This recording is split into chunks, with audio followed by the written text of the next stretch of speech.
उनकी टीम भी उपस्थित है। मैं आचार्य जी एवं उनकी टीम का व्यवहार परिवार में स्वागत करता हूँ, अभिनंदन करता हूँ, वंदन करता हूँ।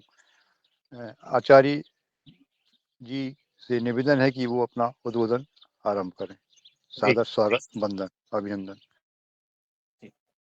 सभी को मेरा प्रणाम। और आज का विषय जो रखा गया है उस पर हम चर्चा करते हैं। और आज का विषय क्या है, शायद आप में से अगर लोग कोई बताएंगे हमें, फिर हम उस आगे बढ़ाते हैं। मेरी आवाज आ रही है सबको? जी गौरिया जी बताइए ना। आहार प्रणाली। जी, आज का विषय क्या रखा गया है वो थोड़ा सा अगर मुझे बताएंगे तो मैं चर्चा को आगे बढ़ाता हूँ। पंच तत्व एवं आहार प्रणाली। जी, आहार प्रणाली। पिछला सत्र आप लोगों के मध्य हमारा जिन विषयों पर चर्चा हुई थी, तो क्या उनको थोड़ा सा आप लोग बता पाएंगे कि वो क्या विषय हमारे रहे, क्या चर्चा रही थी हमारी?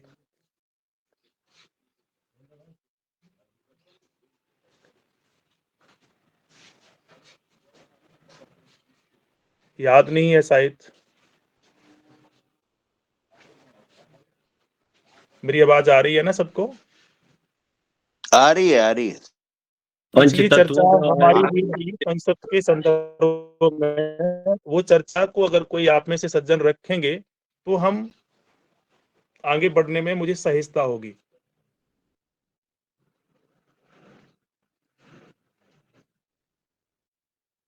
जी था, उसमें पंचतत्व पर विशेष ज्ञान था। उससे क्या था, हमें क्या दिशा मिली थी और उसके आधार पर हम अपने आप को समझ क्या पाए थे?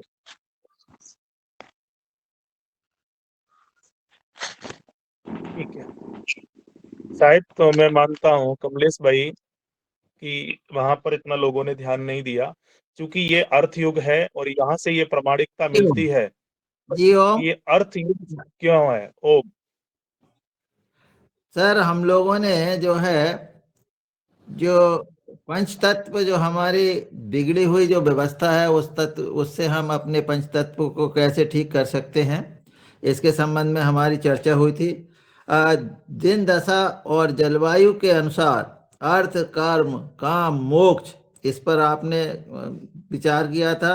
और हम किस तरह से वेशभूषा, भेषज, भोजन को अपना करके अपने स्वास्थ्य को ठीक कर सकते हैं, इस पर आपने चर्चा की थी सर। और सर्वकाल मतलब जो रोगों पर, जो हमारे जलवायु के आधार पर जो रोग होते हैं, उसको किस तरह से हम कर सकते हैं। फिर आपने कमर दर्द के संबंध में भी जानकारी दी थी सर, और उनके लक्षणों के संबंध में भी आपने बताया था। बोली भाषा व्यवहार से किस तरह से हम उपचार करते हैं, इस पर आपने जानकारी दी थी। चलने फिरने में जो समस्या है, वायु की प्रधानता है, इस पर भी आपने हम लोगों को कुछ चीज़ें समझाई थी सर। और कृषक को खेती समझने के साथ ही हम किस तरह से ब्रह्मांड को समझ सकते हैं, इस पर भी आपने हमें जानकारी दी थी। औषधि के विकल्प के संबंध में भी आपने, कि बोली भाषा और व्यवहार से हम किस तरह से लोगों के को ठीक कर सकते हैं, इस तरह की आपने सर जानकारी दी थी। और हमें तापक्रम के आधार पर भी, हमारे कर्म इंद्रियों के आधार पर भी आपने हमको समझाया था। तो इस तरह से सर आपका पूरा जो वक्तव्य था, उस वक्तव्य को मैंने लिखा है, उसको समझा है सर, मैंने आपके सामने प्रस्तुत किया। जी ओम। मैं रमेश मेहरा, नर्मदापुरम, मध्य प्रदेश से। जी ओम। जी जी, बहुत अच्छा है, आपने उस पर वर्क किया और लिखा भी है। और उस पूरे वक्तव्य के अंदर, यानी जो भी चर्चा हमारी हुई थी उसमें आपने लिखा है, तो आपने ये थोड़ा सा अच्छे से समझ पाए होंगे कि इसमें संदेहास्पद क्या है, भ्रमित करने वाला क्या है। कोई ऐसा तथ्य है जो आपको लगे कि हाँ ये या तो हमारी समझ में नहीं आ रहा है, या हमने उसको पूरी तरीके से नकार दिया है। नहीं, ये ऐसा सिद्धांत सटीक नहीं है। सर इस तरह से मैंने इसमें नहीं सोचा। मैंने तो अभी जो है, चूंकि मैं भ्रमण पर था तो मैंने इसका अध्ययन उतना ज्यादा किया नहीं, परंतु जब आपने कहा कि बताया तो मैंने अपने पेज पलट करके आपको ये कुछ जानकारी दी है। जी हो जी। किसी और भाई बहन का कोई उससे संबंधित अपना पक्ष रखने का हो कि मैंने पिछले सत्र में ये समझा था।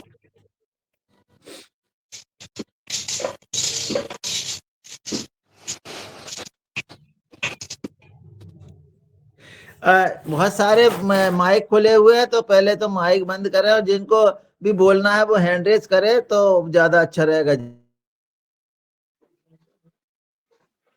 जी यार अभी तो सब लोग शादी में व्यस्त हैं, तो बस इन लोगों ने शादी करी है खूब। हमारे पटेल साहब जो है रोज कह रहे हैं शादी कर रहा है, शादी कर रहा है। तो सर भ्रमण में भी कुछ लोगों ने उतना ध्यान नहीं दिया निश्चित रूप से।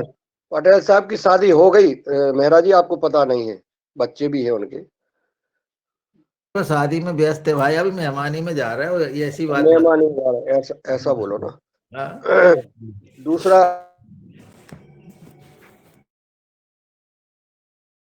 आपका माइक खोलिए। म्यूट है सर आप। जी चलिए कोई बात नहीं है। देखिए मित्रों, मैं आप लोगों से ये कहना चाहूंगा, आप में से अभी ज्ञान पाना, ज्ञान लेना, ज्ञान को संग्रह करना, ज्ञान को किसी भी तरीके से अपने घर में बांध लेना उतना महत्वपूर्ण नहीं है जितना कि आप उसका प्रयोग कर लें, महत्वपूर्ण वो है। ठीक है, तो मेरे अपने जीवन का उद्देश्य या मेरी जो अपनी कार्यशैली है वो इतनी है कि आपको जो सिद्धांत बताए जाएं उन पर हम गहनता से अमल करें, क्योंकि जो सिद्धांत हम सार्वजनिक करने की कोशिश करते हैं मित्रों, वो सिद्धांत एक दो रोगियों पर नहीं होते हैं, हजारों से ज्यादा, हजारों का मतलब कई हजार रोगियों पर, जो हमारी पूरी टीम परीक्षण नहीं करती है। उन हजारों रोगियों को लाभ देने के बाद हम अपने विचारों को सोशल मीडिया के माध्यम से आगे बढ़ाते हैं। दुर्भाग्य हमारा कहूं या जुड़ने वाले लोगों का कहूं कि जो इतनी मेहनत के बाद हमारा समय जो है मित्रों, वो कमलेश भाई आपको बता देंगे, बहुत कीमती है। और सबकी आदत, स्वभाव और व्यवहार और विचार अलग होते हैं। क्या सभी के एक हो सकते हैं? सिर्फ एक ही विषय और वस्तु है, जहां पर स्वार्थ पूर्ति की बात आती है वहां पर विचार लोग राजी राजी गैर राजी एक कर लेते हैं, लेकिन एक होते नहीं है। क्या मैं ये सच कह पा रहा हूं? जी ठीक है, यानी विचार किसी के एक नहीं है, व्यवहार किसी का एक नहीं है। अगर कहीं एक है तो किसी न किसी स्वार्थ पूर्ति के लिए एकीकरण के रास्ते पर हम लोग चलते हैं। तो ये मेरा अपना दुर्भाग्य है कि मैंने पिछले 1 घंटे का जो आप लोगों के साथ संवाद किया, उसमें से किसी भी आप में से सज्जन ने उसका अमल नहीं किया। ठीक है, अगर अमल नहीं किया है तो इस चीज से मुझे क्या खुशी मिलेगी मित्रों? नहीं सर। मिलेगी सर, नहीं। सबको ट्रेनिंग दे दो सर आप तो। नहीं, ट्रेनिंग तो हम तब देंगे, वो ट्रेनिंग का एक पार्ट था, जो पहली सीढ़ी थी। और मुझे आज ये उम्मीद थी कि शायद उसको आप सब लोग अमल करके अगर आज आएंगे, अब जो दूसरी सीढ़ी है उस पर आप लटक जाएंगे, क्योंकि पहली आपने चढ़ी नहीं है तो दूसरी पर से कोई फायदा नहीं होगा। और जो अनुभव हमारा हजारों रोगियों के ट्रीट के बाद आप लोगों के साथ हम साझा करने का जो मन कर रहे थे, वो शायद अब निरर्थक होगा। मेरा आप सबसे निवेदन है कि वो वीडियो रिकॉर्डेड भी होगा। अगला सत्र कमलेश भाई अगर रखेंगे, अगला समय हमें कोई देंगे, आप लोग जो निर्धारित करेंगे, इस पिछले विषय से जब प्रश्न आपके निकलेंगे उनके आधार पर है हमारा अगला विषय। अब यहाँ पर किसी स्वार्थ पूर्ति की मैं बात करता हूँ, एक डर है, एक फियर है, एक संकोच है कि हम जल्दी मर ना जाए या हम कहीं बीमार ना हो जाएं। उसके लिए हम जुड़ते हैं, और जुड़ने के लिए सामान्य एंजाइम, हमारी बॉडी में कुछ एंजाइम है, हार्मोन्स है। जब हार्मोन्स एक्टिव और रिएक्टिव होते हैं, किसके माध्यम से? वास्तविक क्रियाओं से और एक बनावटी क्रियाओं से, यानी स्वाभाविक उद्वेलित होना और उद्वेलित करना, दोनों में जो हार्मोन्स आपके एक्टिव रिएक्टिव होंगे। फिर जो एंजाइम हमारे स्राव करेंगे, क्या वो एंजाइम ही हैं जो ये इंडिकेशन देते हैं, जो निर्देश देते हैं कि अब पेशाब कर लो। आ रही है पेशाब, ठीक है, एक प्रक्रिया स्वाभाविक है, लेकिन पेशाब करने के लिए हम कोई बटन स्विच ऑन ऑफ करते हैं या एक एंजाइम रिलीज करते हैं अपने हार्मोन से, तो यूरिन हमारी पास होती है। अगर उसी को स्वाभाविक रूप से आपको कहा जाए, यानी पेशाब नहीं लगी है और आपसे कहा जाए कि आप पेशाब कर लो, तो जो स्विच ऑन ऑफ करने वाला एंजाइम है, क्या वो नॉर्मल तरीके से ऑन ऑफ होगा या उसके लिए भी आपको एक अलग से हार्मोन जनरेट करना पड़ेगा? अलग से करना पड़ेगा सर, स्वाभाविक करना नहीं पड़ेगा। होगा। वो करने की जो प्रक्रिया है, ये ध्यान रखिएगा, करने की जो प्रक्रिया है यही बीमारी है। स्वाभाविक अगर हो रहा है तो वो बीमारी नहीं है। तो आज हम लोग एक फियर और डर में उसको जनरेट करने की प्रक्रिया कर रहे हैं। जैसे कि, माफ करना, आप सब लोग योग्य हैं और मैं सबसे अनुज हूं। जैसे अभी चर्चा है या बहुत सारे देशों में इस समय वैद्यों की स्वस्थ रहने के तौर तरीकों की बड़ी भरमार है, बड़ी भरमार है। और उससे भी ज्यादा बड़ी भरमार है कि लोग तेज गति से बीमार हो रहे हैं। क्या ये सच है? तो वो जो भरमार आई हुई है स्वस्थ रहने के तौर तरीकों की, क्या वो किसी गलत दिशा में तो नहीं जा रही है? बस इस डर से और इस वास्तविकता को समाज के सामने नहीं, हमारी टीम अपने सामने ला रही है। और जब अपने सामने ला रही है, उसी तौर तरीके को अपने पड़ोसी को या जो लोग जुड़ रहे उनको बता रहे हैं। उसके माध्यम से सैकड़ों नहीं, मैं पुनः रिपीट कर रहा हूं, हजारों लोग हर दिन लाभान्वित हो रहे हैं। जैसे कि अभी मैं आपको बात कर लूं कि अगर आपसे कोई मजाक करता है, ठीक है, जैसे कि अभी यहाँ शुरू में बात हुई थी, शर्मा जी नाम लिया था क्या, कि वो शादी में व्यस्त हैं, तो किसी दूसरे सज्जन ने बोला था कि उनकी शादी भी हो गई और बच्चे भी हो गए। सच बताना, यहाँ सबको एक अलग सी मुस्कुराहट थी, हंसी थी? जी बिल्कुल थी, खूब ज्यादा। क्या क्या यही हंसी कुछ समय पूर्व जब निर्देश किया गया था कि खूब हंसो खूब हंसो, तो क्या वो हंसने में और इस मुस्कुराहट में समानता थी? नहीं, नहीं। नहीं, वो बनावटी था और ये स्वाभाविक था। ये आपको लाभ देगा और वो आपको 100% नहीं, 200% नुकसान करेगा, क्योंकि उसमें आपको स्विच जो है, इंजाइम का स्विच जो है, ऑन और ऑफ करना पड़ रहा है। उसके लिए आपको अलग से एनर्जी लगानी पड़ रही है, ताकि जहां से आप एनर्जी लगा रहे हैं, ऊर्जा लगा रहे हैं, वहां कमी होगी तो वो पार्ट आपका डैमेज होगा। और यही है हमारे देश में बीमारी, यानी जो चीजें स्वाभाविक आ रही हैं उनके माध्यम से जो हमारी बॉडी में एंजाइम प्रफुल्लित होते हैं, जो एक्टिव होते हैं, वो क्रियाएं करने से कभी एक्टिव नहीं होंगे। जो चीजें हमारे व्यवहार से हमें मुस्कुराहट देती थी, हमारी बोली भाषा से हमें जो एक्टिविटी करते थे, हम एक्टिविटी देती थी, वो आज क्या योग अभ्यास से मिल सकती हैं? मैं स्वयं योग करवाता हूं मित्रों, मैं योग का विरोधी नहीं हूं, लेकिन जो चीजें हम लोग कर रहे हैं, क्या मिल उस सकती विषय है, और वस्तु पर हम मिल लोग सकती है, चर्चा करने का हक तो रखते हैं कि नहीं? जी मिल सकती है। तो स्वाभाविक क्रियाएं जो हो रही हैं उनको हमें बढ़ाना है, और जो हम बनावटी क्रियाएं कर रहे हैं उनको हमें धीरे धीरे खत्म करना है। बस मेरा जीवन इतना भर है।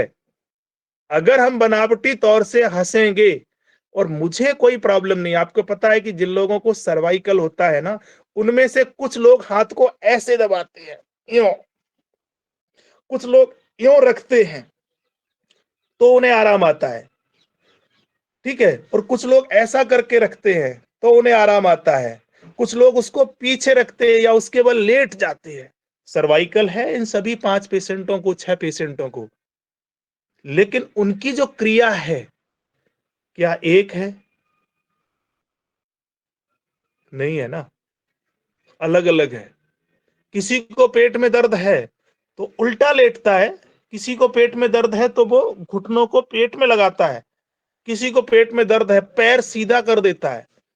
कोई भी बीमारी है, ध्यान रखना मित्रों, उस बीमारी के अटैक करते समय जो स्वाभाविक प्रक्रिया बन रही है रोगी के द्वारा, जिस तरीके से बॉडी को स्ट्रेच किया जा रहा है या दबाया जा रहा है, वो सच्चा योग उस व्यक्ति के लिए है। वही योग, केवल वही, ध्यान रखना, वो अगर रोज करता है, क्योंकि उसकी कमी हो गई है उसकी नस और नाड़ियों में, नोट कर लें, और ये नोट कर पाना सबके लिए बहुत मुश्किल है। क्या किसी के लिए साधारण है ये नोट कर पाना कि मुझे जब गैस बनती है तो मैं क्या करता हूं? और जो आपको करना चाहिए वो आपको स्वाभाविक आपका शरीर बता देता है, कोई पुस्तक नहीं बताएगी, कोई प्रोटोकॉल नहीं बताएगा। और हम स्वयं को ना पढ़ के एक पुस्तक और प्रोटोकॉल या किसी वैद्य या किसी योगाचार्य, किसी क्लासेस को ज्वाइन करते हैं। और वो श्रीमान जी क्या करते हैं, उनको फीस तब मिलेगी जब 1 घंटे आपके साथ में कुछ ना कुछ उठापटक करें। ईमानदारी से बताना, क्या उस 1-2 घंटे की उठापटक से फायदे होंगे या नुकसान होंगे, या फायदे हो रहे हैं? फायदे होंगे, फायदे। कुछ होते हैं, कुछ नहीं होते, कुछ ये नहीं भी सिर्फ होते हैं आप, सर। ये सिर्फ आकलन करना ही, जिस तरीके से अपनी क्रियाओं को हम आकलन करना शुरू कर देंगे, स्वाभाविक रूप से उस दिन से हम यहां से निकलेंगे। दूसरा, उसी तरीके से जब अपनी स्वयं की क्रियाओं को हम समझ पाएंगे, उसके बाद, जैसे कि मैं ये दावा करता हूं कि जिस सिद्धांत पर हमारी टीम काम कर रही है, उस सिद्धांत पर 95% डंके की चोट पर पॉजिटिव परिणाम मिल रहे हैं। ये अभिमान नहीं है मित्रों, मेरे पास इस चीज की प्रामाणिकता है। 95%। क्या जो भी हम क्रियाएं करते और कराते हैं एक दूसरों को, क्या उनमें उतनी सटीकता है? संशय भी है इतना तीव्र कि हम कह नहीं सकते, लेकिन मुझे संशय नहीं, हमारी टीम को कोई संशय नहीं है। तो बस इतना ही कॉन्फिडेंस तब आएगा जब हम उस विषय वस्तु को जिसमें हम इन्वॉल्व हो रहे हैं, चाहे वो भोजन हो, चाहे शयन हो, चाहे आवास हो, हम उसके प्रति इतने जानकार यानी लॉजिकल ढंग से जब तक हम उसको नहीं समझेंगे, तब तक परिणाम हमेशा संशय में रहेंगे, यानी तीर तुक्के वाले बात रहेगी, सटीकता कहीं नहीं आ सकती है। तो मेरा और मेरी पूरी टीम का उद्देश्य मित्रों सिर्फ इतना है कि आप जो भी करो उसमें नंबर 1 स्वाभाविक होना चाहिए, दूसरा सहज होना चाहिए, और तीसरा उसके लिए अलग से कोई समय खर्च नहीं करना चाहिए किसी डर से। नहीं, मुझे 2 घंटे घूमना है, 2 घंटे योग करना है, 1 घंटे प्राणायाम करना है, यानी बाउंडेशन, प्रतिबद्धता अगर नहीं है तो आपको करना क्या है वो स्वाभाविक आपको पता चलेगा। इस चीज का मैं पक्षधर नहीं हूं कि आपको रसोई में या आपको भोजन में ये आनी चाहिए। क्यों? क्योंकि सबकी प्रवृत्ति, विचार, व्यवहार अलग है, तो सबका भोजन भी और सबका स्वाद भी अलग होगा। अब मैं एक सिर्फ काम दे रहा हूं कमलेश भाई, ये नोट करना, और पुराना जो सत्र रहा उसमें से और अभी की जो चर्चा उसमें से अगर कुछ नोट करके आप आगे हमें बताएंगे तो हम उस विषय और वस्तु को आगे बढ़ा देंगे, इस चर्चा को। अभी सिर्फ इतना काम है कि मेरा सबसे निवेदन या आग्रह या आदेश जो जैसे भाव विचार रखता है कि आपका स्वाभाविक रूप से मौका स्वाद, आईना जो होता है ना, वो शक्ल देखने के लिए और बाल काटने के लिए नहीं होता है। आईने में 4 बार नोट करिएगा कि आज हमारी शक्ल कैसी है। यहां से आपका रसोई और भोजन निर्धारित होगा कि किसको क्या और कब खाना चाहिए। जैसे कि अगर आपको कोई खट्टा खिलाया जाए तो चेहरे की आकृति कैसी होगी? कोई भाई बहन बता पाएगा? चलिए, अगर आपको मीठा खिलाया जाए तो खट्टे और मीठे स्वाद में खाने के बाद क्या चेहरे की आकृति समान रहेगी या अलग रहेगी? अलग रहेगी, अलग। अगर तीखा खिलाया जाए और नमकीन खिलाया जाए, अलग रहेगी या एक सी रहेगी? अलग अलग। ठीक है, अलग रहेगी। अभी आप मिर्ची लोग, खा ले तो भन्ना जाएगा, मिर्ची खाएगा तो। हाँ, तो अब आप सब लोग थोड़ी सी कोशिश करिए, क्योंकि अपने पढ़ने के लिए है। कैसी रहेगी ये बता पाना थोड़ा सा मुश्किल विषय है। माँ के साथ में हूं तो भी क्या चेहरे की आकृति एक रहेगी? पिता के साथ हूं तो क्या एक रहेगी? भाई के साथ हूं तो, मित्र के साथ हूं तो, पत्नी के साथ हूं तो, भाभी के साथ हूं तो, बहन के साथ हूं तो, यानी जितने व्यक्तियों का सानिध्य आप बदलेंगे तो आपके चेहरे की आकृति, हाव भाव, बोली और भाषा और व्यवहार अलग रहेगी। भोजन आप विविध करेंगे, खट्टा, नमकीन, तीखा। जैसे भोजन की प्रधानता आपके शरीर में बढ़ेगी, भोजन में बढ़ेगी, वैसी वैसी आपके चेहरे की आकृति बढ़ेगी, बदलेगी। और उस आकृति का ही आकलन हम लोग करते हैं। बोली से भी करते हैं, व्यवहार से भी करते हैं और शकल से भी करते हैं। अब आप सवेरे जब उठें, जैसे कि हमारी चिकित्सा प्रणाली में जो गंभीर रोगी होते हैं ना, तो उनकी हम शाम की फोटो और सुबह की फोटो मंगवाते हैं। और वो कोई तंत्र और मंत्र विज्ञान नहीं है कि सवेरे वो जैसे ही जगह, बस जमीन का स्पर्श नहीं करे, वो अगर मुझे फोटो भेजता है तो हम उसका डायग्नोस कर लेते हैं कि इसका ये तत्व बिगड़ा है। यानी उसकी शकल किस स्वाद पर मेल खाती है। ठीक है, तो अपन लोग ये थोड़ा सा नोट करें। अब इससे भी अगर सहज उपाय जो है वो इतना है, पूरे 7 दिन के अंदर अगर ये चीजें आप नोट कर लेते हैं तो आप सबकी डेट ऑफ बर्थ मैं बता दूंगा, आपका तत्व मैं बिना आपसे पूछे ही बता दूंगा, आपके रोग भी मैं आपके बिना पूछे ही बता दूंगा। महत्वपूर्ण जो संवाद है, यानी जो सत्र का अंश होगा, आपको करना क्या है ट्रीट विदाउट मेडिसिन, वो भी मैं बता दूंगा। और उससे भी महत्वपूर्ण यह है कि उसका प्रभाव भी आपको 2-4-10 मिनट में ही आ जाएगा। ये लास्ट वाले 2 जो मेरे आश्वासन हैं उनके लिए मैं वचनबद्ध हूं, लेकिन आगे के जो आश्वासन हैं वो उसके लिए आप अगर वचनबद्ध होंगे तो। अगर ये देखना है कि कैसे वचनबद्ध होते और कैसे इसका प्रभाव 1-2 मिनट में आ जाता है, तो उसके लिए आप सब लोग कोशिश करें। कमलेश भाई हैं, वो आपको यहाँ लिंक हमारे समूह की दे देंगे, जो हमारे व्हाट्सएप और टेलीग्राम पर ग्रुप चलते हैं, जहां सैकड़ों रोगी हर दिन इस विषयों पर संवाद करते हैं। अगर आप लोग भी चाहें तो हमारे साथ फेसबुक आईडी पर आ जाइएगा, वहां जूम आदि की मीटिंग रहती है। आप इसी में 2 मिनट क्या आप इसी में एक प्रयोग करके दिखाएं, किसी में बताने का कष्ट करें कि जो है आप जो कह रहे हैं गुरुजी, तो बताएं तो फिर हम जो है उसको देखते हैं कैसे आप किसी की डेट ऑफ बर्थ बताते हैं। तो मेरी बता दीजिए आप डेट ऑफ बर्थ। देखिए, जब तक उसका हमें ये जो विवरण हमने पिछले का रखा है ना, जिन चर्चाओं को हमने अभी किया कि आपके चेहरे की आकृति और आपके चेहरे की आकृति के आधार पर कौन सा स्वाद बन रहा है, वो हमें जब पता लगे। तो चेहरा मैं बता देता हूँ आपको, ये मेरा चेहरा है। नहीं, ये आपको डिटेक्ट करना है, अभी नहीं। मैंने बोला कि स्वाभाविक रूप से आप जब सुबह सुबह उठते हो उस समय आपके चेहरा की आकृति कौन से स्वाद से मेल खा रही है। यहां पर कोई प्रतियोगिता नहीं है, पहली चीज आप लोग ये ध्यान रखें। यहां पर हम एक दूसरे के साथ में सहानुभूत तरीके से मदद के अपेक्षा लेकर के जुड़े हुए हैं। चैलेंज यहाँ पर किसी का कुछ नहीं है, कि मेरा ये चैलेंज नहीं है कि मैं ये कर रहा हूं, आपका ये चैलेंज नहीं है कि मैं देखूं कि भाई ये व्यक्ति क्या बता सकता है।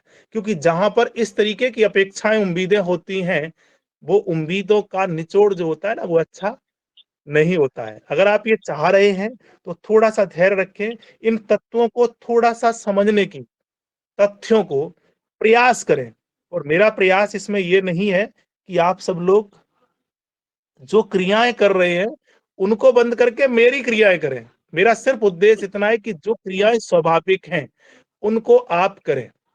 मेरा चीज निवेदन है कि जो लोग इच्छुक हैं, जो चाहते हैं, तो पहले तो आपका जो नेटवर्क है जहां जहां जिन जिन राज्यों में, उनका वो सूची बताने का कष्ट करें। और आप ही ने कहा है कि हम ऐसा अगर लिंक से जुड़ेंगे, अगर हमसे संवाद करेंगे तो फिर हम जो है आपका डेट ऑफ बर्थ, आपका ये सारी चीजें बता पाएंगे। आपने मोटे अनाज के बारे में भी आपने बोला था पिछले सत्र में कि मोटा अनाज जो है नहीं खाना चाहिए, और दूसरा और भी जो विषय पर चर्चा हुई थी। तो मैं चाहूंगा कि अभी समय है, अगर किसी भाई को कोई सवाल करना है तो कर सकते, फिर 8 बज जाएंगे तो फिर बाद में कोई हैंड रेस ना करे। इसलिए निवेदन है कि ये विषय बहुत अच्छा है। आपका शुभ नाम क्या है? मेरा नाम है मुन्नी लाल यादव। जी, मुन्नी लाल यादव। यही चीजें मैं आपसे शुरू में ही कह रहा था कि जो पिछला सत्र हुआ था, अगर वहां से कुछ सवाल निकलते हैं तो हमें एक दिशा मिलती है। और मैंने वहां पर 3-4 मिनट का वेट भी किया था। तो पिछले सत्र में जो चर्चाएं हुई थी वहां से अगर कुछ सवाल निकलेंगे, मैं ये नहीं कह रहा हूं कि जो मैं कह रहा हूं वही सच है, हो सकता है कि वो झूठ भी हो। तो अगर पिछले सत्र की कुछ चर्चाएं होंगी तो मैं अभी आपके साथ में 10 मिनट का समय दे रहा हूं, उन पर हम लोग चर्चाएं करते हैं। लेकिन अपनी तरफ से अगर हम कुछ कहेंगे तो वो उसका कोई तारतम्य निकलेगा नहीं।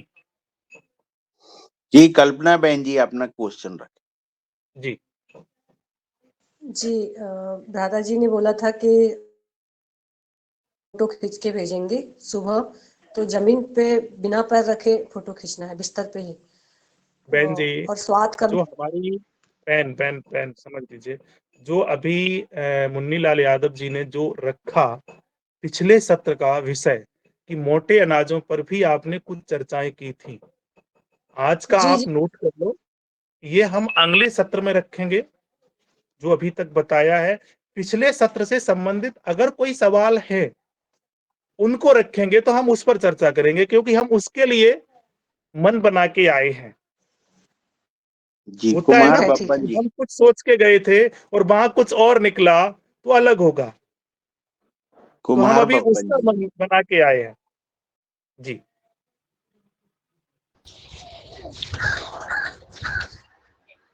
महाराज जी को मेरा प्रश्न यह है कि अगले सत्र में मार्गदर्शन स्वामी आचार्य जी ने बताए थे कि जी पानी सुबह में गुनगुना या गर्म पानी नहीं पीना चाहिए, इससे नुकसान होता है। और बात के संबंध में बताया, जिसको बात है और पृथ्वी पर पैर नहीं रखेगा, ए, तो इसके मतलब इसका मतलब क्यों नहीं मैंने गर्म पानी पीना चाहिए? एक नुकसान क्या होता है? मतलब इसे हमको जानना चाह रहे इसके बारे में, गर्म क्यों पानी नहीं पीना ये चाहिए? थोड़ा सा अभी विषय आपने पूरा क्लियर नहीं रख पाया है। मैंने सबको ये बोला था कि सुबह का पानी सबको नहीं पीना चाहिए, और जिनको नहीं पीना चाहिए उनमें से वो लोग हैं जिनका जन्म नवंबर दिसंबर में हुआ है। वो लोग पानी पी सकते हैं जिनका जन्म यानी आपका अप्रैल, मार्च, मई, जून में हुआ है, यानी जिनका अग्नि तत्व है वो लोग पानी सुबह ज्यादा भी पिएंगे तो चलेगा। लेकिन जिन लोगों का जन्म यानी आपका कार्तिक और अगन में है, वो लोग अगर पानी पिएंगे, अथवा वो लोग जो पानी के संपर्क में जाते ही असहजता महसूस करते हैं, वो लोग सुबह का पानी ना पिएं, क्योंकि उनका पहले से जल तत्व है। मैंने एक दो नहीं मित्रों, हजारों रोगियों का सुबह का पानी बंद करा के उनकी सालों पुरानी कॉन्स्टिपेशन, गैस एसिड एसिडिटी या सिल्फ डिस्ट्रैक्ट जैसे रोगियों को ठीक होते हुए देखा।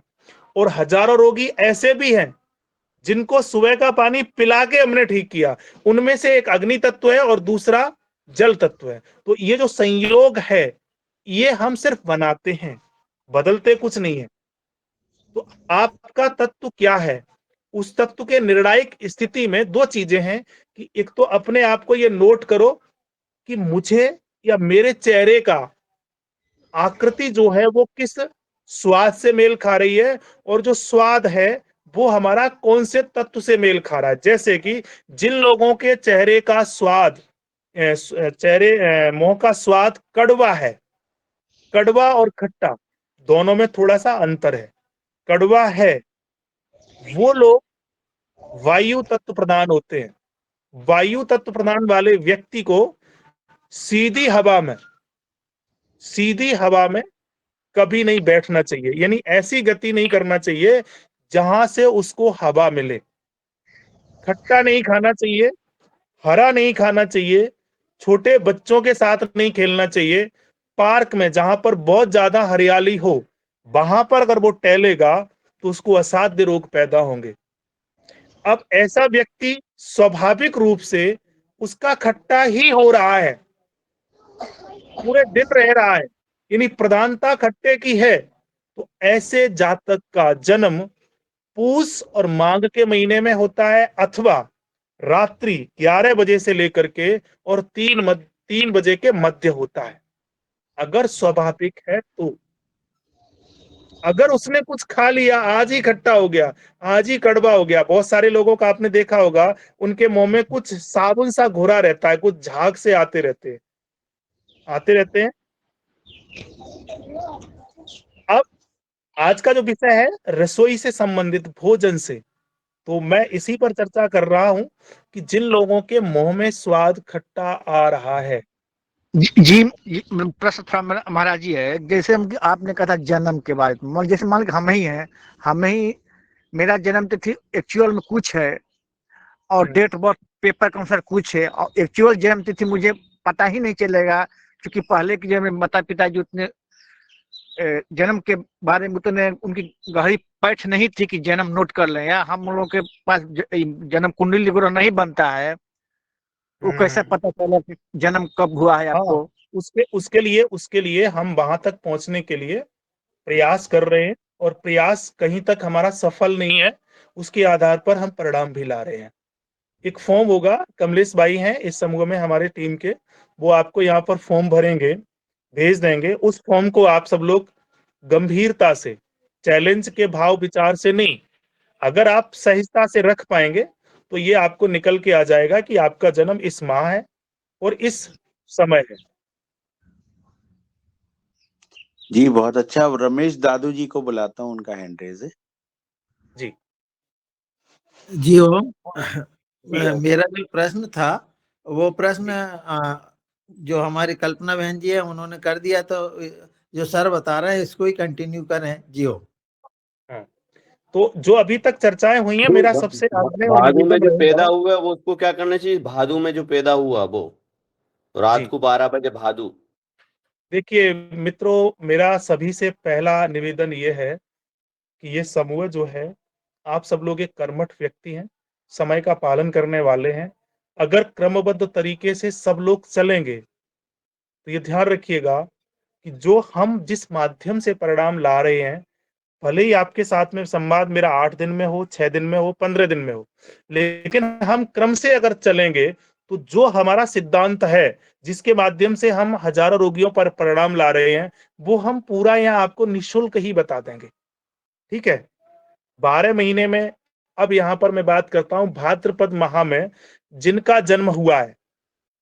चलिए मैं एक चीज और यहाँ पर खोल देता हूं कि आपको 24 घंटे में जिस समय ज्यादा समस्याएं हैं और 12 महीने में आपको जिस माह ज्यादा समस्याएं हैं, आपका जन्म का माह वही है और जन्म का समय वही है। अब आप ये डायग्नोस नहीं कर सकते हैं कि मेरी समस्याएं कब होती है। और आज तक मुझे 22-24 साल हो गए हैं इस क्षेत्र में काम करते हुए, कोई एक रोगी आज तक नहीं मुझे ऐसा मिला जिसने अपने आप को ये सही से जज कर पाया हो कि मेरी समस्याएं इस समय और इस महीने और ये करने से और ये खाने से बढ़ता है। बस इतना आप लोग नोट कर लीजिएगा। अब भाद्रपद माह में जिनका जन्म हुआ है, तो भाद्रपद माह में जिनका भी जन्म हुआ है उनका आकाश तत्व है। ठीक है? जन्म का समय क्या है आपका? 12 बजे रात को, रात्र के 12 बजे, यानी जो आपका तत्व है वो आकाश और वायु है। चंचलता, तीव्रता, समस्याएं जो हैं, विचारों की जो श्रृंखला, यानी जो आपकी वैचारिक शक्ति है, वो छोटा नहीं सोचती है, क्योंकि आकाश होने की वजह से आपकी दूरदृष्टि रहती है। किसी भी कार्य को आज उसका मुझे फायदा मिल जाए, ऐसा नहीं है, ये कल फायदा जरूर करेगी। इस भाव से आप चीजों को और व्यवहार को जनरेट करते हैं। दूसरा आपका लक्षण है वायु, अगर आपकी सही है तो आप हमेशा काम करने वाले, उछलने कूदने वाले हैं। गहरी नींद आती है क्या आपको? हाँ, अच्छी आती है, अच्छी आती है। बच्चे की तरह आपकी नींद है, जब तक वो जग रहा है तब तक वो शांति से बैठता नहीं है, और अगर वो सो गया तो पता नहीं है कि वो कहां पर पड़ा है। ये है आपकी आदत। अब आपको रोग क्या क्या हो सकते हैं? आपका अंग जो है, गॉल ब्लैडर, दूसरा बड़ी आंत। अगर आपका मल सही हो रहा है, साफ हो रहा है, पेट साफ हो रहा है, तो आपको कोई बीमारी नहीं होगी। जब मल आपकी बॉडी में रुकेगा तो आपको प्रॉब्लम क्रिएट होगी। दूसरा, गॉल ब्लैडर है आपका अंग, क्योंकि हमारे 12 महीने हैं और उन 12 महीनों के अंदर 12 हमारे शरीर के अंगों को जोड़ा गया, यानी हर महीने एक अंग एक्टिव होता है। जैसे कि सर्दी के दिनों में स्वाभाविक रूप से हमारे शरीर की ऐसी कौन सी मुख्य क्रिया है स्वाभाविक रूप से जो भूख को बढ़ा देती है? आप में से अगर कोई बता पाएगा तो बहुत अच्छा है, और वो योग से विशेष जुड़ी है। क्योंकि मैं सवाल इसलिए कर रहा हूं कि आप सवाल नहीं करते हैं। और दूसरा, जो स्वाभाविक योग हैं हमारे हर माह के, हर ऋतु के, उनको हम दोबारा से कराने के कार्य में लगे हैं। तो सर्दी के दिनों में स्वाभाविक योग कौन सा है जो स्वाभाविक होता है और जिससे जाकर, जिसको करने के लिए हम योग क्लास में जाते हैं? बहुत सारे योगा आचार्य हैं यहाँ पर, समय भी थोड़ा सा कम है, और वो भूख बढ़ा देता है। हमने अनुभव नहीं किया। ठंडी को चलिए, दूर करने। बस यहाँ पर ध्यान केंद्रित करना होगा। सूर्य नमस्कार। सर्दी जैसे जैसे बढ़ती है वैसे वैसे हमारा जो पेट का हिस्सा होता है ना, नीचे का जो नीचे लटकता है, पेट हमारा सर सिकुड़ता है। मैं बताना चाहूंगी कि जो हमारी शीत ऋतु है, इसमें यदि हम अपने सूर्य स्वर से रिलेटेड जो भी करते हैं प्राणायाम या आसन, तो उससे हमारे शरीर में ऊर्जा उत्पन्न होती है और वो हमें लाभ भी देते हैं। यदि हम जैसे अपने सूर्य भेदी प्राणायाम को हम ज्यादा से ज्यादा करते हैं, सूर्य स्वर को ज्यादा एक्टिवेट करते हैं, तो हमारे शरीर में ऊर्जा उत्पन्न होती है। यदि हम अग्निसार क्रिया करते हैं, बाह्य प्राणायाम करते हैं, तो इससे भी हमारा सूर्य स्वर एक्टिवेट होता है और हमारा जो पाचन तंत्र है वो भी एक्टिवेट होता है और हमारे शरीर में ऊर्जा उत्पन्न होती है। साथ में जैसे भाई जी ने कहा सूर्य नमस्कार, तो सूर्य नमस्कार को भी यदि हम अधिक से अधिक करते हैं तो उसमें आसन भी हो जाते हैं और साथ में वो सूर्य के मणिपुर चक्र को, हमारा जो मणिपुर चक्र है उसको एक्टिवेट कर देता है। धन्यवाद। जी जी जी, संगीता बहन, बहुत अच्छा आपने जो बताया है, लेकिन हम उससे भी थोड़ी नीचे की बात करते हैं कि सर्दी जैसे जैसे बढ़ती है तो स्वाभाविक रूप से सबकी भूख बढ़ती है ना। और भूख बढ़ाने के लिए हम कौन सी ऐसी योग क्रिया है जो करते हैं और जो स्वाभाविक रूप से सर्दियों के दिनों में होती है? हो सकता है कि कोई चक्र के बारे में न जाने, हो सकता है कि कोई प्राणायाम के बारे में न जाने, हो सकता है कि कोई सूर्य नमस्कार के बारे में न जाने। जो स्वाभाविक क्रिया है मित्रों, मैं बता देता हूं वो कितनी सटीकता आपको लगेगी। जैसे जैसे सर्दी बढ़ती है तो भूख बढ़ती है, उसमें स्वाभाविक रूप से हम इस तरीके से यूं बैठते हैं, अधिकांश इसको बैठते हैं। दूसरा, जो हमारे पेट का हिस्सा लटकने वाला होता है, हमारा पेट सिकुड़ता है, सिकुड़ के रहता है या नहीं? सर्दी सर्दी जब भी तेज सर्दी पड़ती है तो हमारा पेट सिकुड़ता है या नहीं? सिकुड़ता है। बस, तो जिन लोगों को डाइजेस्टिव की समस्या है, ये आसन करें केवल जिनको गैस, एसिड, एसिडिटी और भूख कम लगती है, ठीक है, वो इस तरीके से बैठें और पेट को सिकोड़ें। यानी अब यहां पर श्वास जो बाहर निकालते हैं ना झटकों से, क्या बोलते हैं उस क्रिया को? कपालभाति। वो नहीं करें। कपालभाति करते ना, भस्त्रिका, भस्त्रिका। ये पेट को अंदर करने के लिए ही है ना। पेट को अलग तरीके से अंदर करते हैं, इस प्रकार से आपने जो किया है ना वो भस्त्रिका है। पेट को अंदर करने के लिए श्वास बाहर फेंकते हैं, पेट अंदर रहता है। तो ये सर्दी के मौसम में स्वाभाविक होता है या नहीं सबका?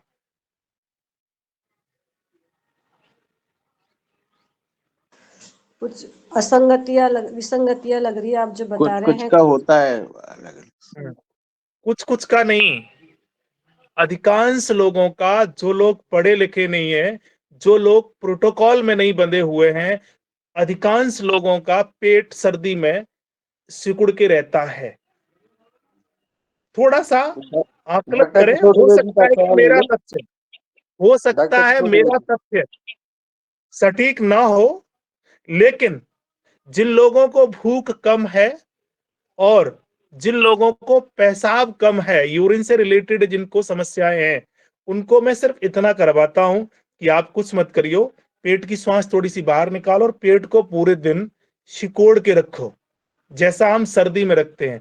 तो यूरिन भी उनकी खुल के आना शुरू हो जाती है और उनको भूख भी लगने लगती है। जी जी और इस जी पर सर। थोड़ा सा विचार करेंगे, हो सकता है कि आपका मत इससे अलग हो। अगर कोई मत अलग है तो उसको हम सहज स्वीकार करेंगे, लेकिन मेरा जो अनुभव है उस पर आप लोग एक हफ्ते अमल करिएगा और उस पर ध्यान केंद्रित करो। अगर कोई सुझाव आएगा तो हम उसको स्वीकार करेंगे। ओके ओके, ठीक, बहुत जी सुंदर। अब डॉक्टर किशोर जी। हाँ, किशोर दुबे जी के साथ पवन जी को बुला लें। हाँ, धन्यवाद मुंडेलाल जी। और आज का जो कथन है, वक्तव्य है, एक नए सिरे से चल रहा है और योग के द्वारा किस प्रकार से रोगों से मुक्ति के बारे में, आसन क्या करना चाहिए इसके बारे में जो बता रहे हैं वो अच्छा है। सिर्फ मेरे मन में जो संदेह आ रहा है वो मैं मुख्य अतिथि जी से शेयर करना चाहता हूँ कि आपने जो बोला कि भी सवेरे में पानी पीना नवंबर दिसंबर के लोगों को टालना चाहिए, या कुछ चीजें आपने जो जन्म का समय है उससे जुड़ी है, हमको ये ऑब्जेक्शनेबल लगता है, ये प्रश्नार्थक लगता है। इसलिए मैं खुद दिसंबर में पैदा हुआ हूँ और करीबन गत 15 सालों से रोज मॉर्निंग में 3 से 4 गिलास पानी पीता हूँ और उससे कोई मेरे को समस्या नहीं है। वैसे ही मेरा जन्म जो है वो रात में करीबन 12 बजे हुआ है, 12:01 वगैरह जो भी है। और उस तरह से जो है मतलब पानी की तो हमारा खुद का अनुभव बोल रहा हूँ, और बाकी भी पानी पीने की जो व्यवस्था है हमने कई लोगों के पास में देखा है कि मॉर्निंग में पानी पीने से कॉन्स्टिपेशन साफ होता है, क्योंकि उसकी एक हैबिट होती है। तो इसलिए इन चीजों को किसी महीनों से जोड़ा जाए या कुछ क्रियाओं को जन्म के समय से जोड़ा जाए, ये थोड़ा आयुर्वेद के प्रणाली के अनुरूप भी नहीं हमको भा रहा है आयुर्वेद। तो इसलिए इस पर आप मार्गदर्शन कीजिए। धन्यवाद। जी जी,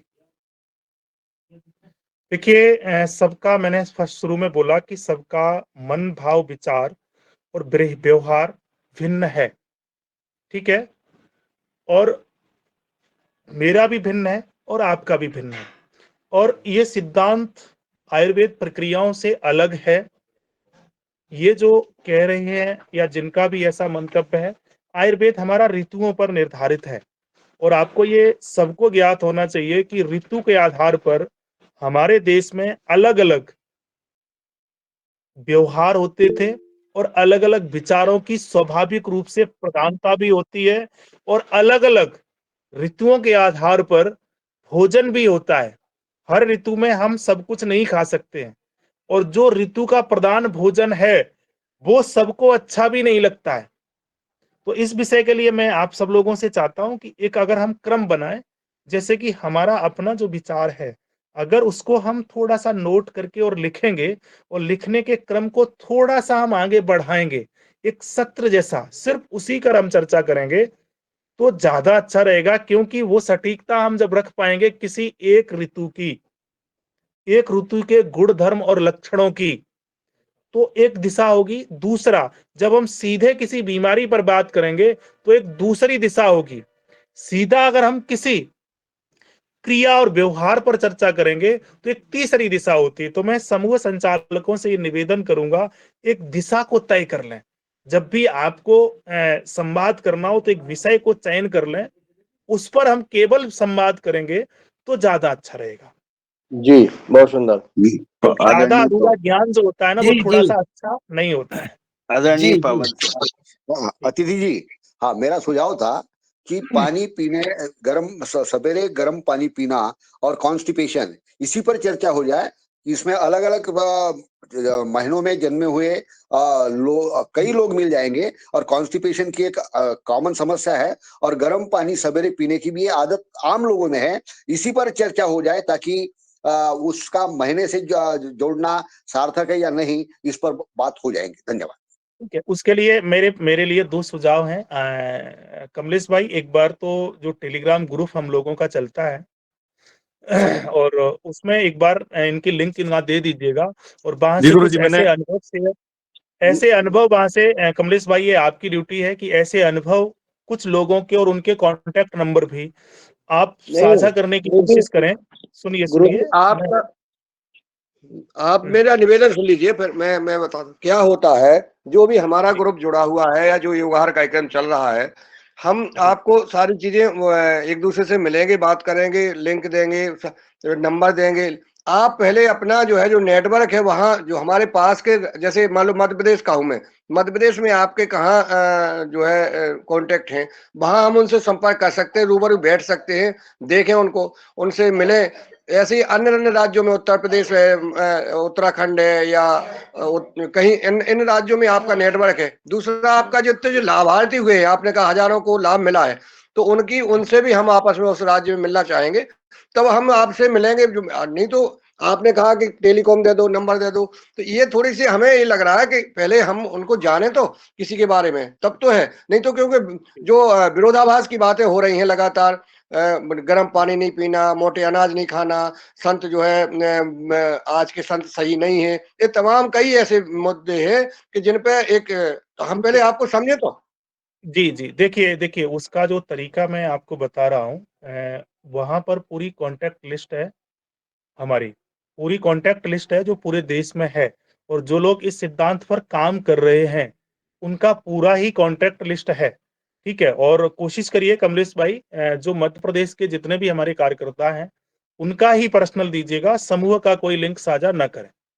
ठीक है, उन लोगों के ठीक है साथ में आप थोड़ी सी चर्चा करो और व्यक्तिगत जी उनसे जी, मिलिए। हाँ ठीक है, जी, इसलिए गुरु जी बोल रहा हूँ मैं।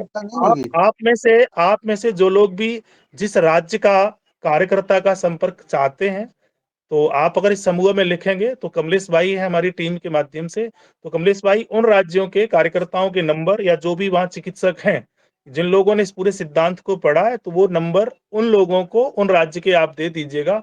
इसमें से जिन लोगों की भी इच्छा होगी तो वो वहां व्यक्तिगत जाकर के भी मिलें और उस विषय को उनसे संवाद करके समझें। ये बहुत अच्छा बढ़िया, विकल्प बहुत है। सुंदर, बहुत फिर सुंदर। अगर समझ में आता है तो आगे हम लोग इस विषय पर आगे बढ़ेंगे। ठीक बिल्कुल है बिल्कुल जी, आदरणीय पवन कुमार जी।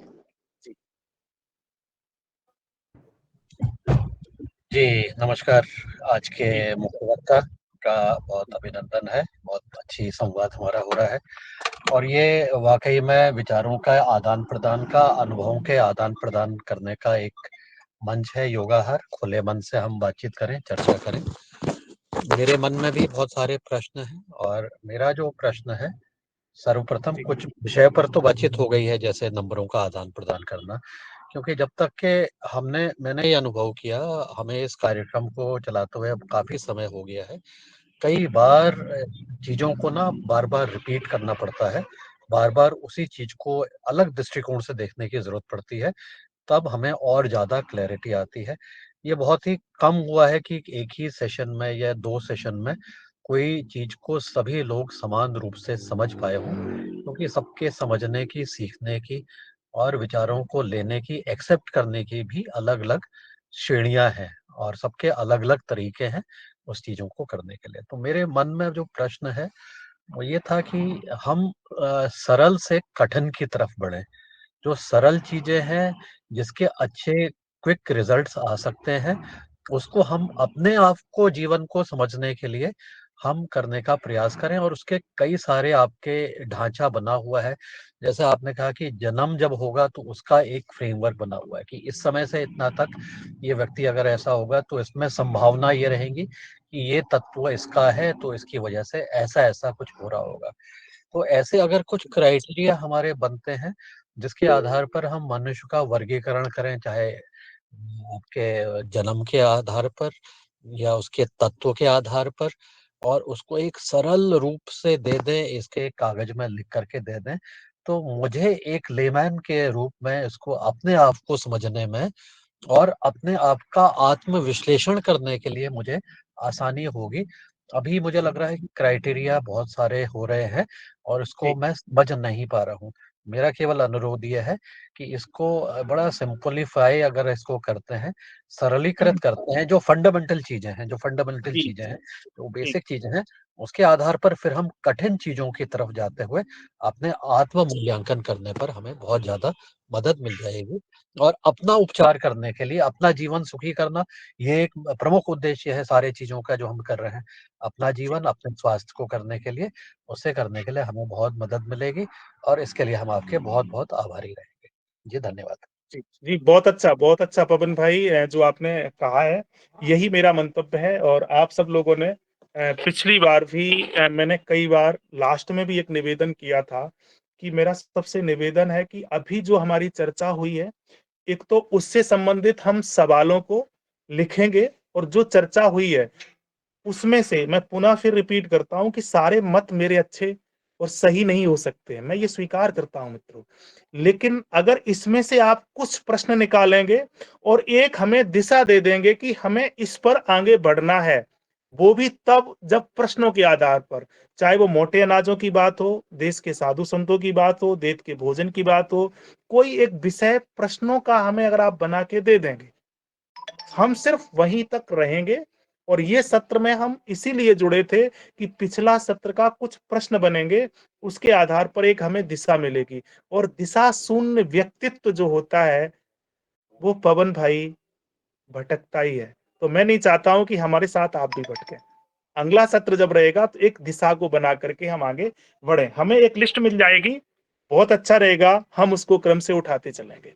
और जो मेरे सुझाव हों वो आप स्वीकार करना, आपके जो सुझाव होंगे उनको हम स्वीकार करेंगे। इन दोनों के मध्य में अपने अपने अनुभव अगर हैं तो उनको साझा करेंगे, ठीक है? जी जी आदरणीय सुनील जी दत्त ओम। जी। जी ओम। जी और मेरा निवेदन सबसे है हमारे योगाहारियों से कि या तो आप पेन कलम लेके बैठे या फिर आप पढ़ के आए। वैसे ही आके बैठ के कुछ भी प्रश्न पूछ लेना ये अच्छा नहीं है। प्रश्नों को जो है क्रमबद्धता से पूछें, या जो चर्चा चल रही है उसको आगे बढ़ने दें। ऐसे जहां हम प्रश्न पूछते हैं और फिर भटक जाते हैं, प्रश्न पूछते भटक जाते, तो इसमें क्रमबद्धता नहीं आती। तो निवेदन ये है कि आप हर काम को डायरी लेकर के बैठे। हम लोग क्या कर रहे हैं, सुन रहे हैं और छोड़ दे रहे हैं। ये 1672 दिन जो हो गए हैं उसमें हमने कुछ बस सुना है और गमाया है, पाया कुछ नहीं है, बहुत कम चीज पाई है। इसलिए मैं पुनः सबसे हाथ जोड़ के निवेदन कर रहा हूं कि आगे जो सत्र आ रहे हैं उनमें आप पेन कॉपी लेके बैठे, उस वहां तक पहुंचने का प्रयास करें और थोड़ा पढ़ लें। तो जब जिन सज्जन को हम बुला रहे हैं उनने पीछे क्या कहा था उसको समझ लें। जैसे हम अभी भी देखते हैं, जैसे डॉक्टर संतोष चौहान जी आते हैं, उन्होंने पिछले बार क्या कहा था उस पर हम कोई ध्यान नहीं देते और आगे फिर बढ़ जाते। आदरणीय ने जो कहा कि भाई आपने पिछला जो है उसको पढ़ा क्या, पढ़ के आए तो उस प्रश्न को हम आगे बढ़ा सकते थे। इसी तरह से हमारे आर्य जी आते हैं, साल भर हो गए, हम उनको सुन तो रहे हैं पर उस पर कभी मनन नहीं कर रहे, चिंतन नहीं कर रहा है, या उनको वो प्रश्नों के जवाब नहीं दे पा रहा है। मेरा पुनः निवेदन हाथ जोड़ के आप लोगों से है कि आप पेन कॉपी लेके बैठे हैं और कुछ ना कुछ लिखें, इससे आपका जो है भला होगा। जियो। जी, मैंने जो बहुत कहा अच्छा मुझे ये ये क्षमा सुझाव करें। है रमेश भाई का, सभी लोग इस पर अमल करें। और एक व्यक्ति आपसे निवेदन कर रहा है आप सबके हित के लिए, उसकी बात को थोड़ा सा सुन लें और उस पर अमल करेंगे तो आने वाले विषयों पर हम एक दूसरे का समय खराब नहीं होगा, ठीक है, मुझे भी लग रहा है कि मैं 1 घंटे का समय भी दिया और कुछ न तो हम बता पाए ना हम कुछ सीख पाए। ठीक है, अभी मैं थोड़ा सा सबसे विदा लूंगा क्योंकि हमारा 8 बजे का एक दूसरा सत्र शुरू हो रहा है। अभी कमलेश भाई हैं और जो आदेश रहेगा हमारे लिए, मैं उसके लिए आप सब लोगों के बीच में जब कहेंगे मैं उपस्थित रहूंगा। सभी को मेरा प्रणाम। जी ओम, बहुत बहुत धन्यवाद, आपका आभार हृदय से। जी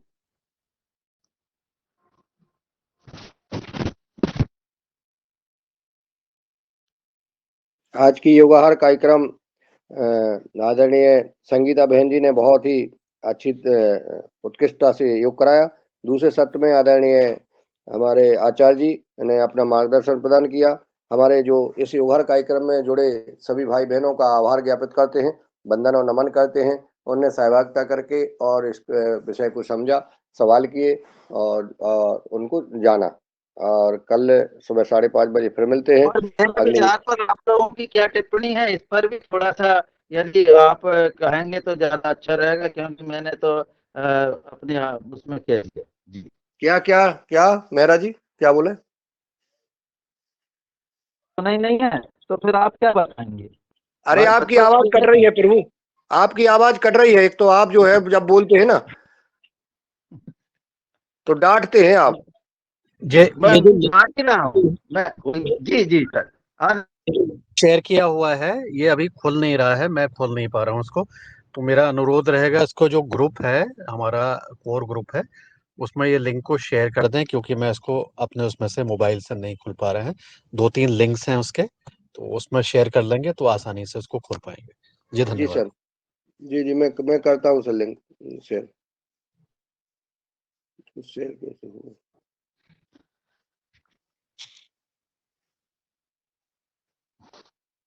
हो ही नहीं रहा सर वो। तो कमलेश जी हैं, कमलेश जी देखेंगे ना इसको?